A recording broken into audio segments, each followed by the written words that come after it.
ഇടുക്കി ജില്ലാ പഞ്ചായത്ത് മുരിക്കാശ്ശേരിയിൽ പണി കഴിപ്പിച്ച സ്നേഹമന്ദിരം പകൽ വീടിന്റെ ഉദ്ഘാടനം നടത്തി. ജില്ലാ panchayat president professor Sheela Stephen പകൽ വീടിന്റെ ഉദ്ഘാടന കർമ്മം നിർവഹിച്ചു. ഒറ്റപ്പെടലിന്റെയും വിരസതയുടെയും വേദനയനുഭവിക്കുന്ന ജില്ലയിലെ വയോജനങ്ങൾക്ക് ഒത്തുചേരുന്നതിനും വിനോദങ്ങളിലേർപ്പെടുന്നതിനും അസുഖബാധിതർക്ക് ചികിത്സ ലഭ്യമാക്കുന്നതിനും അവർക്കുവേണ്ട സംരക്ഷണം ഉറപ്പുവരുത്തുന്നതിനും ലക്ഷ്യമിട്ടാണ് ജില്ലാ പഞ്ചായത്ത് പകൽ വീട് യാഥാർത്ഥ്യമാക്കിയിരിക്കുന്നത്. മുരിക്കാശ്ശേരി സ്നേഹമന്ദിരം അഗതി മന്ദിരത്തിനോട് ചേർന്ന് നിർമ്മിച്ച പകൽ വീടിന്റെ ശിലാഫലക അനാച്ഛാദനം മുൻ ജില്ലാ പഞ്ചായത്ത് പ്രസിഡന്റ് രാരിച്ചൻ നീർനാകുന്നേലും ഉദ്ഘാടനം ജില്ലാ പഞ്ചായത്ത് പ്രസിഡന്റ് പ്രൊഫസർ ഷീല സ്റ്റീഫനും നിർവഹിച്ചു. തീർച്ചയായിട്ടും ഇത് അത്യാവശ്യം. ഞാനിപ്പോ കഴിഞ്ഞ ഭരണസമിതിയിലെ പല 10 വർഷം 15 വർഷം മുമ്പൊന്നുമായപ്പോൾ ഇങ്ങനെയൊന്നും ഒരു ആവശ്യം ആളുകൾ ഉന്നയിച്ചിരുന്നില്ല. പക്ഷെ ഇപ്പൊ ഇന്ന് എല്ലാ പഞ്ചായത്തിൽ നിന്നും ആവശ്യക്കാരുണ്ട് പകൽ വീടിന്.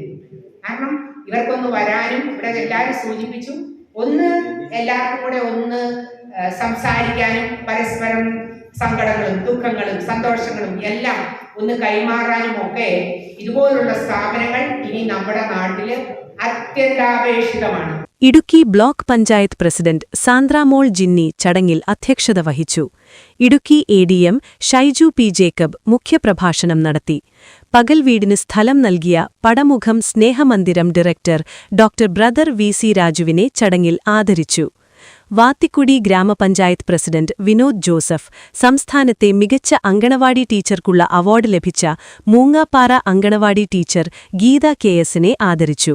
പഞ്ചായത്തിലെ മുതിർന്ന 19 പേർക്ക് പകൽ വീട് ഉദ്ഘാടന സമ്മാനങ്ങൾ നൽകി.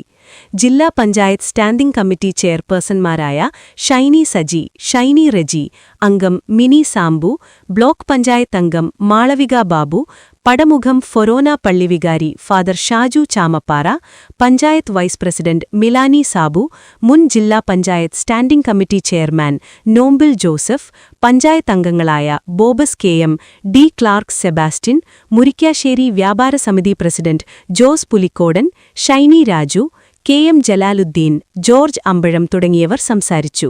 City vision Idukki.